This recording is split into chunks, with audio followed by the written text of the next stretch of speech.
Memang bersoalan kurban, saya jujur saja selama di Indonesia masih banyak salah pemahaman terhadap kurban. Dan saya pernah berkata, memang Islam kita di Indonesia Islam keturunan. Ya, jadi asal tahu saja.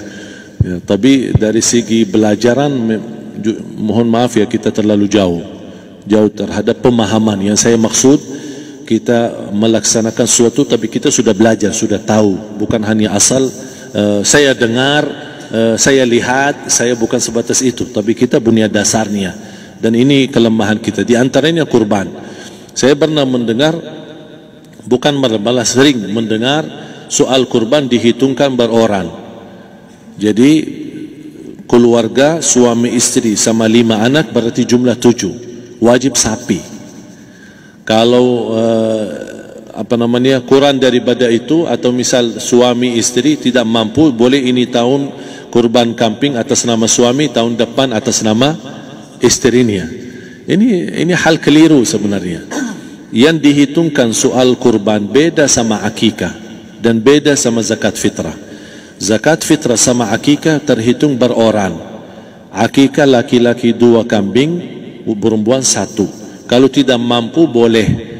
Kalau ada kembar, laki sama perempuan berarti 3 kambing. Tapi kalau tidak mampu boleh 1 kambing, tidak masalah. Dan tidak ada istilah sekarang saya kurban tapi nanti sisanya seolah-olah ada hutang sama Allah. Sesuai kemampuan kita. Di antaranya kurban. Kurban hitungannya berkeluarga, bukan beroran. Buktinya Rasulullah SAW dan juga cerita Nabi Ibrahim. Ketika Nabi Ibrahim mau sembelih Nabi Ismail, Allah turunkan apa? Mengganti sembelihan Nabi Ismail dengan ekor kambing dari surga. Berapa ekor kambing? 1. Padahal Nabi Ibrahim punya istri 2 dan anak.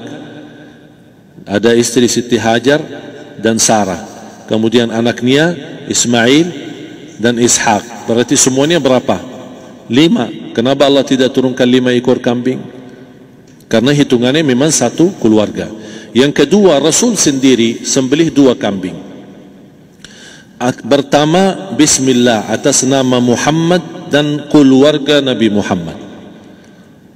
Padahal kita tahu keluarga Nabi Muhammad SAW termasuk keluarga besar. 11 istri, belum lagi anaknya laki-laki sama perempuan. Ada yang hidup maupun sudah mati. Sudah termasuk semua. Yang hidup maupun mati. Yang kedua, Rasul sembelih sembelihan yang kedua atas namaku dan umatku. Umatnya berapa miliar? Cuma 1 ekor kambing. Kenapa Rasulullah SAW berkurban atas nama dirinya dan umatnya? Saya mengambil salah satu di sini tanda sayangnya Rasul kepada umatnya. Jadi saya selalu berkata, orang miskin yang tidak mampu berkurban seharusnya bangga di hari kurban, karena Rasul sudah kurbankan duluan atas nama dia. Jadi terima kasih ya Rasulullah, ingatkan kita. Yang kita tidak mampu, Rasul sudah. Bahkan kalau Rasul sudah kurban atas nama umatnya yang tidak mampu, berarti sudah terkabul. Kita aja belum tahu kabul atau tidak kalau kita berkurban. Tapi kalau Rasul sudah terjamin makbul. Oleh sebab itu, hitungan kurban itu adalah 1 keluarga. Misal, bapa punya istri, punya anak. Itu kalau mampu sapi silahkan. Mampu 1000 sapi silahkan. Kalau soal kemampuan tidak ada masalah. Tapi kalau soal kewajiban, tidak ada wajib lebih daripada 1 ekor kambing. 1 ekor kambing. Misal, kalau bapa punya istri 4. Misal. Cuman ini misal. Ya. Istrinya 4. Setiap istri anaknya 10. Berarti jumlah berapa? Anak 40, istri 4, berarti 44, sama bapa 45. Wajib 1 ekor kambing saja, cukup untuk semua ini. Tapi kalau soal mampu, ya silahkan. Mau 1000 kambing boleh, mau 1000 sapi boleh. Tidak ada yang melarang kalau soal kemampuan. Dan kalau kita mau sembelih, Bismillah atas namaku dan keluarga. Tidak perlu bawa data-data nama keluarga. Jadi disebutkan tukang sembelihnya ada capek menunggu sambil sebutkan nama-nama. Tidak perlu. Udah Bismillah atas namaku dan keluarga. Termasuk kata atas namaku dan keluarga, termasuk orang tua yang sudah meninggal. Termasuk orang tua yang sudah, karena kita adalah hasil daripada orang tua. Itu sudah termasuk, tidak perlu kita sebutkan. Ada sebagian ulama membolehkan kalau kita mampu, mau khusus kambing atas nama orang tua, tidak masalah kalau kita mampu. Tapi kalau kita tidak mampu, itu sudah termasuk orang tua kita bersama keluarga besar kita. Ini salah satu kenikmatan, dan ini termasuk juga sedekah yang berguna bagi orang yang sudah meninggal di keluarga kita. Wallahu ta'ala. Dan juga masalah panitia, bisa kita mewakili.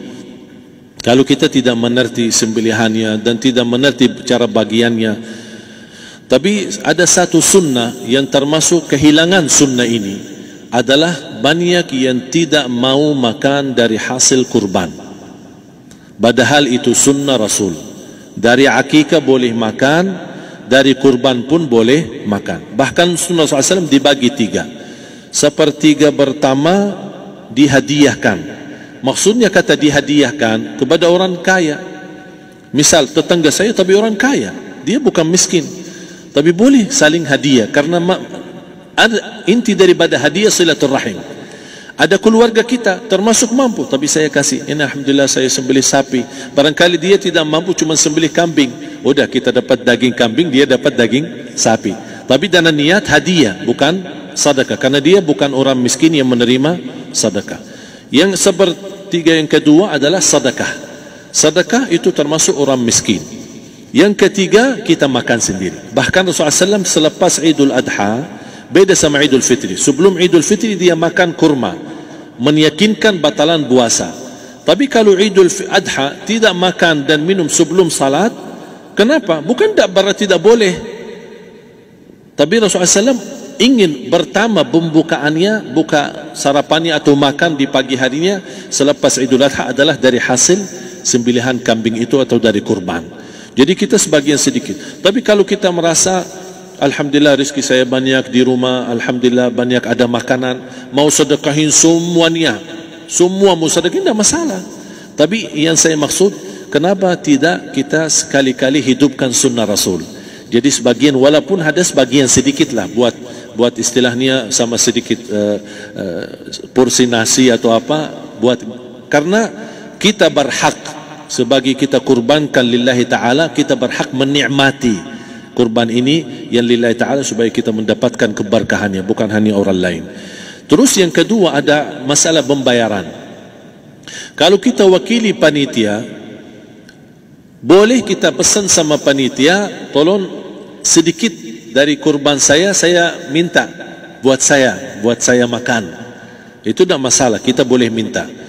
Dan boleh kita wakili, tapi kita tolong ingatkan, tidak boleh pembayaran hasil sembelihan itu dari kulitnya. Ini menjadi salah satu persoalan di Indonesia. Banyak tukang sembelih datang, ketika kita tawarkan untuk sembelih ini, berapa Pak? Oh, tidak apa-apa, kasih aja kulitnya sama kepalanya. Jangan Anda setuju, jangan Anda terima. Oh maaf, saya tidak bisa. Bapak berapa ongkos sembelihannya? Kita harus sepakat dulu. Tidak, saya ikhlas, tidak apa-apa, seikhlasnya. Tapi yang penting kepalanya sama kulitnya. Itu aja yang saya minta, yang lain tidak apa-apa. Tidak boleh. Tidak boleh. Kenapa? Karena ini kurban. Kata kurban berarti lillahi ta'ala, bukan untuk jual beli. Kalau kita sudah bayar dari bagian kurban, berarti bukan lillahi ta'ala. Harus kita jaga amalan itu. Tapi bagaimana cara jalan keluarnya? Kita harus sepakat, ijab kabul.